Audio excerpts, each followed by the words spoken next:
uma vez, muito bem-vindos ao meu canal do YouTube. Hoje, a nossa pergunta é: o que é o direito eleitoral? Se um dos nossos objetivos aqui é discutir e compreender um pouco mais sobre o direito eleitoral, é realmente importante que a gente primeiro entenda, afinal de contas, o que ele é, o que significa direito eleitoral.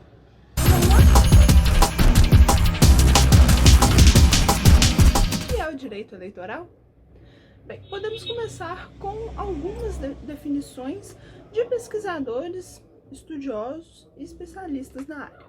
Para Joel José Cândido, o direito eleitoral é o ramo do direito público que trata de institutos relacionados com os direitos políticos e das eleições em todas as suas fases, como forma de escolha dos titulares dos mandatos eletivos das instituições do Estado.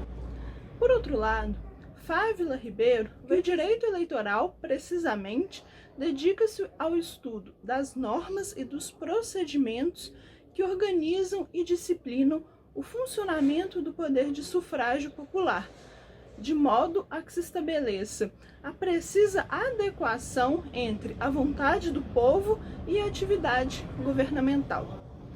Gomes Neto, por sua vez, que ao direito eleitoral caberia o papel de harmonizar o quanto possível as divergências sociais, isso trazendo esperança e conforto para as minorias políticas, assim como também para as maiorias exploradas de cada nação.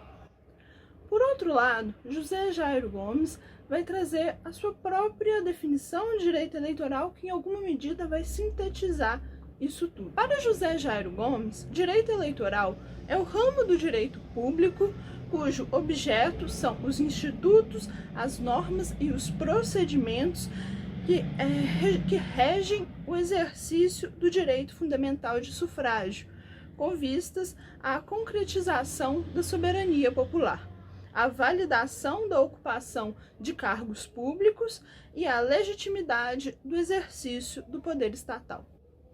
Bom, todas essas definições, elas remetem a alguns aspectos importantes do direito eleitoral e são ligeiramente diferentes, isso é, cada uma delas trazem um enfoque específico em um aspecto do direito eleitoral. Então, é possível observar que em algumas delas a gente tem uma inclusão imediata daquilo que a gente poderia chamar de direito político no bojo, no corpo de estudos do direito eleitoral. Enquanto outras definições, elas vão se ater mais, elas vão prestar mais atenção aos aspectos procedimentais e formais das eleições, da operacionalização das eleições, isso desde da sua previsão no próprio texto constitucional de quando as eleições devem ocorrer, até a sua preparação, as candidaturas, a organização das candidaturas dos partidos políticos, até a sua própria realização e, posteriormente, também a diplomação dos candidatos eleitos, a aferição de quais candidatos foram eleitos e a sua diplomação. Por outro lado, a gente também pode ter uma perspectiva mais associada à sociologia jurídica, que vai incorporar o direito eleitoral também a necessidade de uma compreensão mais ampla e mais profunda até desses fenômenos. Então, para além da própria regulação dos direitos políticos, das eleições, uma compreensão, por exemplo, de quem está de fato podendo exercer esses direitos políticos. Isso para além de uma possibilidade formal, uma mera previsão normativa, mas incluindo também as condições materiais. Quem tem tido efetivas chances e possibilidades de se candidatar? Quem tem tido condições materiais de ser eleito? Isso está relacionado com, por exemplo, o financiamento público dos partidos políticos? Isso está relacionado com reserva de vagas? Enfim, esse aspecto para além da própria norma, essa compreensão de como essas normas têm sido efetivadas, em que medida elas têm sido efetivadas ou não. Isso também, né, pode estar incluso no bojo do que é o direito eleitoral. Então, o que nós pretendemos, né, no curso de Direito Eleitoral, que, lembrando, né, nem todas as atividades desse curso, dessa disciplina, estão disponíveis, né, aqui no YouTube, apenas alguns dos vídeos, mas também o que nós pretendemos aqui com esses vídeos é exatamente essa abordagem mais aprofundada.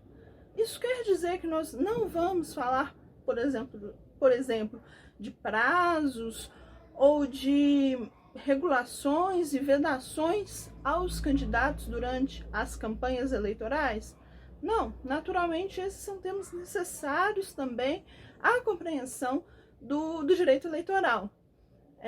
Vocês puderam perceber pelas definições aqui apresentadas que em nenhum momento é dispensado o aspecto normativo, o que pode, o que não pode, quem tem direitos políticos, quem é cidadão no sentido estrito do termo, estrito ou jurídico, do termo aqui no Brasil, enfim.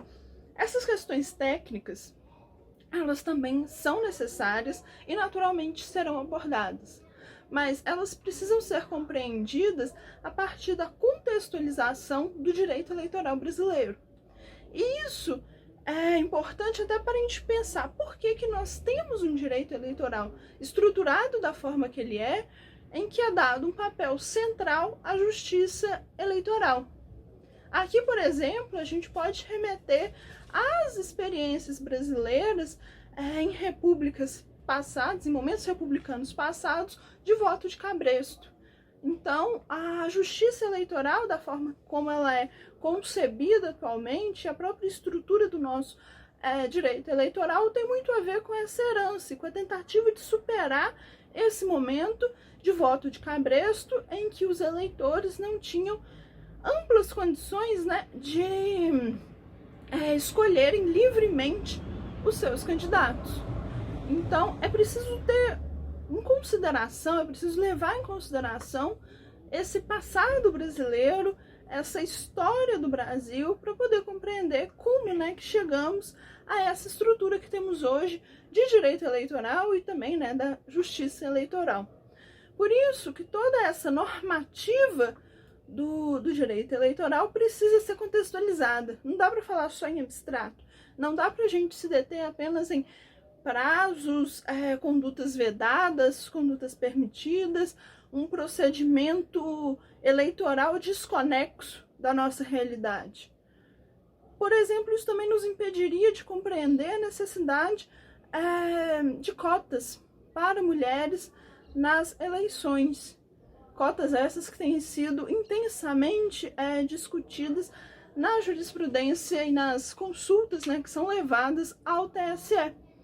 Então, para a gente ter uma compreensão mais ampla e mais efetiva mesmo do que é esse tal direito eleitoral, a gente não pode dissociá-lo do contexto político, do contexto histórico brasileiro.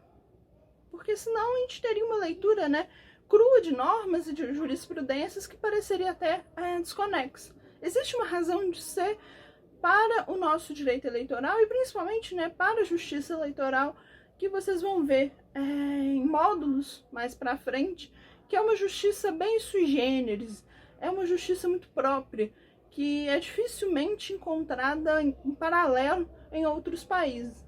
Talvez a gente possa estabelecer alguma comparação com a Colômbia, mas ainda assim são institutos um pouco diferentes. E por que isso? Bem, tem toda, né, uma justificativa histórica, uma justificativa social também, sociológica, que precisa ser levada em consideração. Então, sim, vamos trabalhar normas eleitorais, mas normas eleitorais localizadas, né, no contexto brasileiro de sua aplicação. Afinal de contas, como a gente falou, em diversas, né, dessas definições que foram apresentadas, o objetivo do direito eleitoral é garantir a efetividade do direito de sufrágio por meio, né, do voto, das eleições. Então, o direito não é o direito ao voto, é o direito ao sufrágio. E esse direito ao sufrágio, ele é exercido por meio do voto, né, através do voto. Bem, o direito eleitoral é tudo isso, ele também é direito político, ele também dialoga muito com o direito político. Apesar de um não se resumir ao outro, né, a gente precisa falar em direitos políticos para poder falar também em direito eleitoral. Os direitos políticos são uma premissa do direito eleitoral. Lembrando que o direito ao voto, né, o sufrágio, no caso, é apenas um, né, dos direitos políticos que a gente vai discutir, apesar de ser central, né, para a nossa discussão em direito eleitoral, é apenas um dos aspectos dos direitos políticos protegidos pela Constituição de 88, também por tratados internacionais. Então, direito eleitoral, ele demanda, né, essa base inicial sobre direitos políticos, que nós também vamos discutir mais à frente.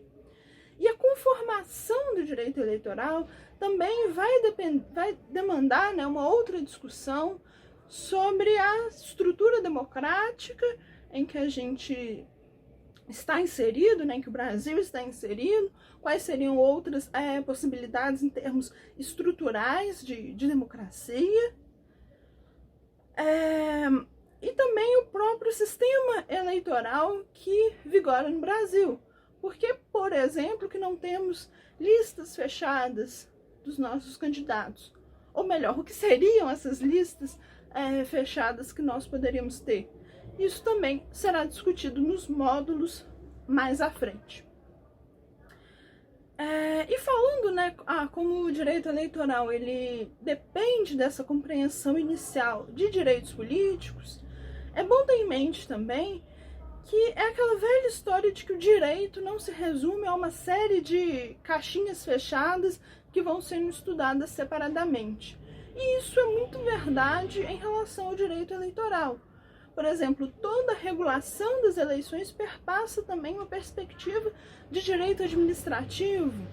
Nós também vamos nos valer de uma série de definições do próprio direito civil, de pensar direito privado é outra história. Não. Por exemplo, o conceito de domicílio, que é muito caro ao direito eleitoral, ele é importado, né, do direito civil. Direito penal, a gente vai estudar causas, né, de suspensão de direitos políticos, e o direito penal tem a ver com isso também. Então, e o direito constitucional, né, a gente não precisa nem perguntar, porque ele é uma das fontes, né, diretas do direito eleitoral. Mas então, essa compreensão do direito eleitoral vai demandar uma busca, né, vai demandar recursos a diversas outras áreas do direito, exatamente por essa sua capilaridade. Bem, já que falamos que a Constituição é uma das fontes do direito eleitoral, precisamos falar agora de, né, quais são essas fontes. Se a Constituição é uma delas, significa que tem outras. Então, quais são as fontes do direito eleitoral?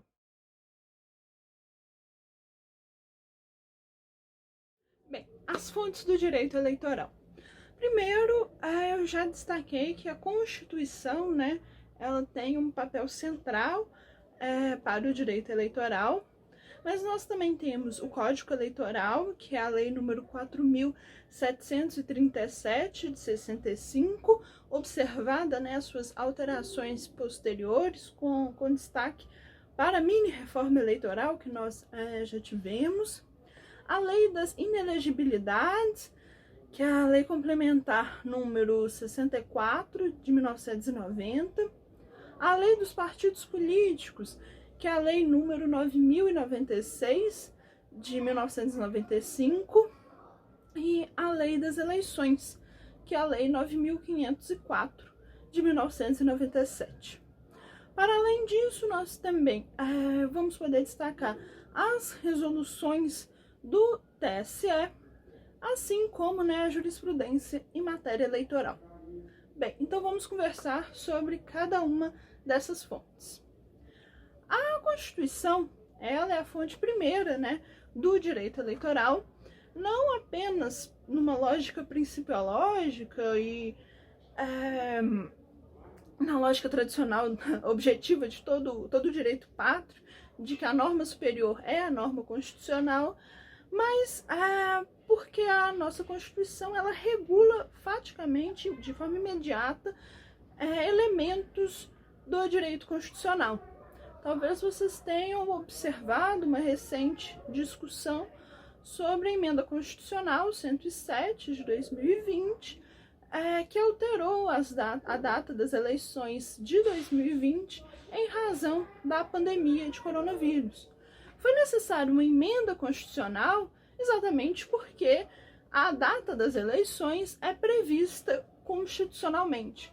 Então, existem aspectos, né, do direito eleitoral que são diretamente regulamentados, regulados pela norma constitucional. Isso, né, para além da própria necessidade de uma compreensão sistêmica da Constituição como um todo, de uma interpretação de todos os artigos que dizem respeito especificamente a normas de direito eleitoral ou a previsão dos direitos políticos, por exemplo, interpretados no contexto, né, macro da Constituição, do espírito, né, que a gente vê na Constituição de 1988 de promover, né, uma série de direitos e garantias fundamentais. Bom, de toda forma, é da Constituição que o direito eleitoral brasileiro vai extrair noções, princípios que vão, né, reger as resoluções, que a gente vai ver daqui a pouco, e que vão, né, também nortear a interpretação, obviamente, das normas infraconstitucionais que dizem respeito ao direito eleitoral. A Constituição também, ela vai definir os direitos políticos, as condições de elegibilidade, vai indicar também as causas de inelegibilidade e ainda vai trazer as primeiras diretrizes do funcionamento dos partidos políticos e da organização da justiça eleitoral. Então, é nesses pontos, né, que a gente fala que a Constituição de 1988 traz expressamente aspectos de direito eleitoral. Bem, por sua vez, o Código Eleitoral, ele vai disciplinar, né, como o nome já diz, Código Eleitoral, vai disciplinar a maior parte das questões eleitorais. Mas a gente tem que tomar muito cuidado ao estudar o Código Eleitoral, porque, como eu disse, ele é de 1965. Isso quer dizer que ele é anterior à Constituição de 88. E existem alguns aspectos que a própria Constituição de 88, ela derrogou do Código Eleitoral. Assim, como esse Código Eleitoral também, né, já foi objeto de uma mini-reforma eleitoral, e existem, né, outras legislações esparsas em matéria eleitoral que alteraram alguns elementos do Código Eleitoral. Então, a gente pensa, ótimo, direito eleitoral, vamos estudar o Código Eleitoral, pronto, acabou. Direito civil, a gente estuda o Código Civil, direito penal, a gente estuda o Código Penal, direito eleitoral, pronto, Código Eleitoral resolveu o problema. Não. A nossa situação é um pouquinho mais delicada por isso, porque o Código Eleitoral ele já sofreu uma série de alterações com uma mudança expressa na sua letra da lei e outras sem mudança expressa na letra do Código Eleitoral. Por isso ele deve, né, ser estudado com muito cuidado para a gente saber o que ele de fato está em vigor e o que não está mais. Bom, a lei das inelegibilidades, ela vai tipificar as situações de inelegibilidade dos candidatos, cidadãos, né? E vai disciplinar duas das principais ações eleitorais. Porque a gente também, né, dentro do direito eleitoral, a gente tem uma perspectiva de processo eleitoral. Ações processuais que são exclusivas da seara eleitoral.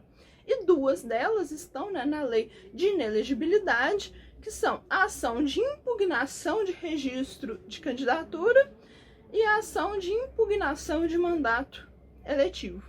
Também a gente vai se aprofundar nessas duas ações quando a gente estiver mais para frente, exatamente discutindo a lei das inelegibilidades.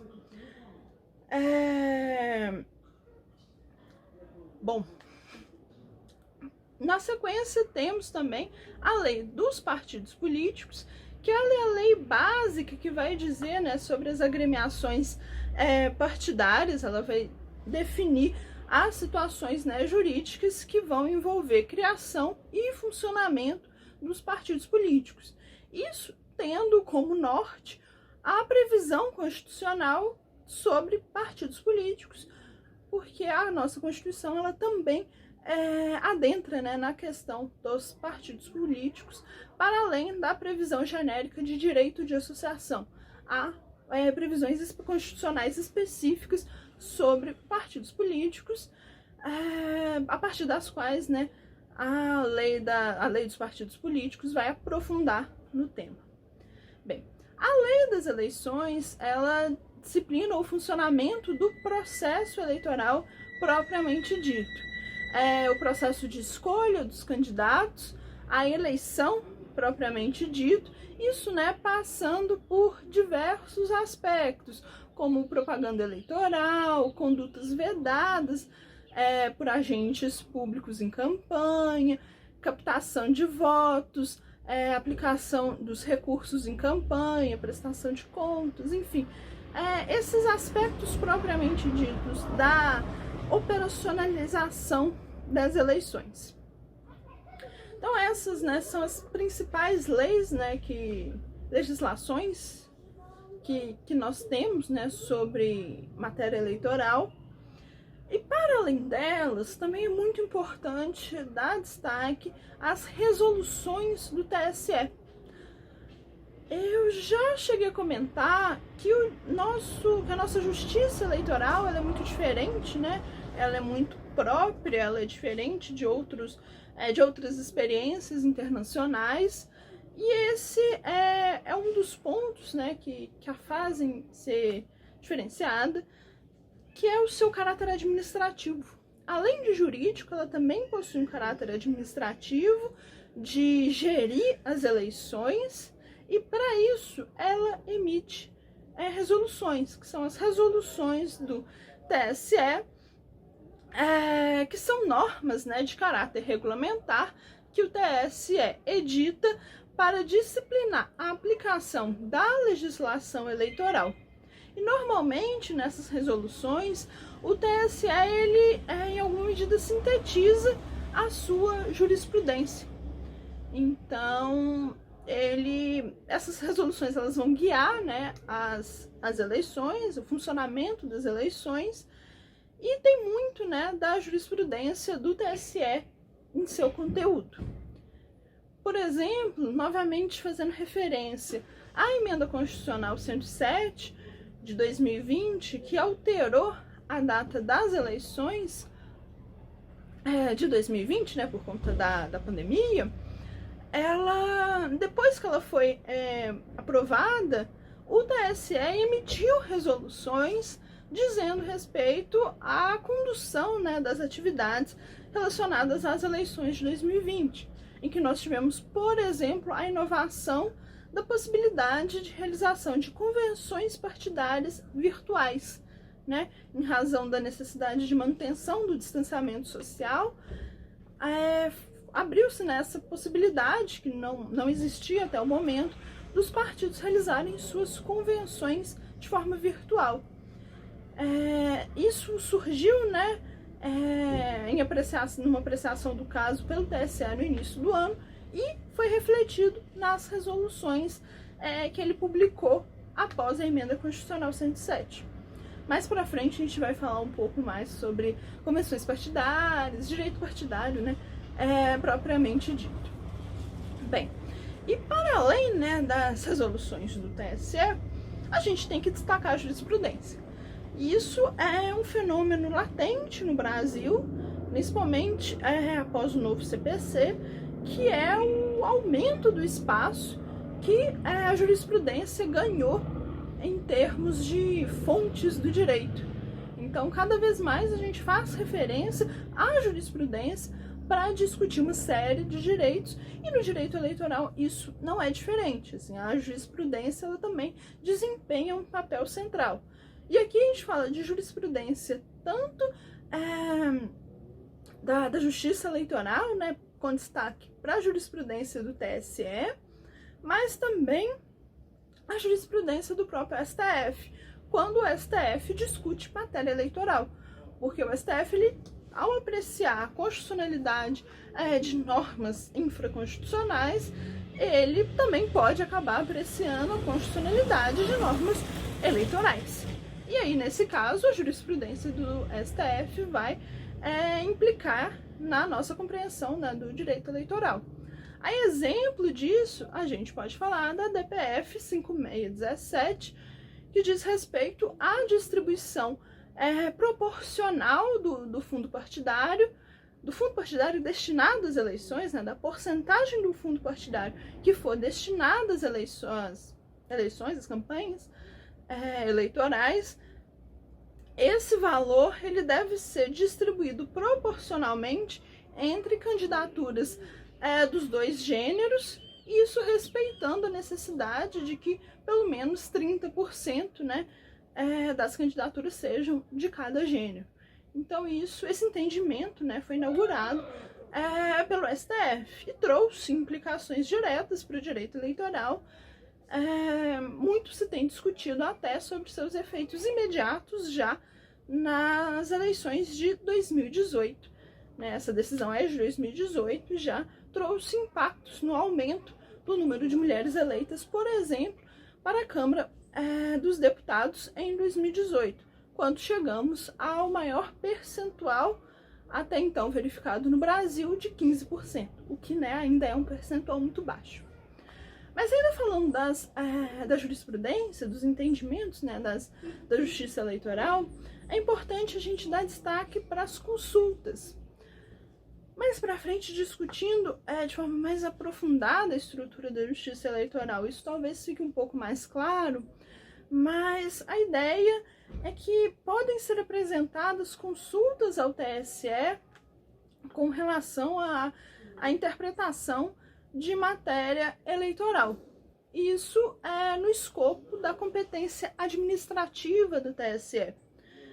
Um exemplo foi uma consulta apresentada pela deputada Lídice da Mata, que foi apreciada em 2018 também, à luz da DPF 5617.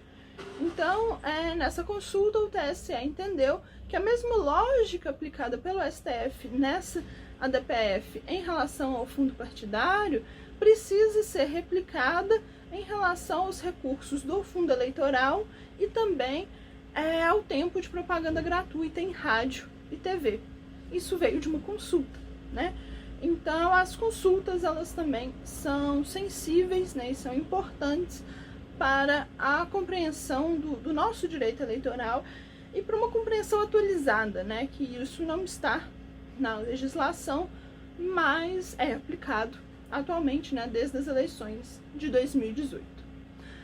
Bem, é isso sobre noções iniciais, né, esse primeiro contato com o direito eleitoral.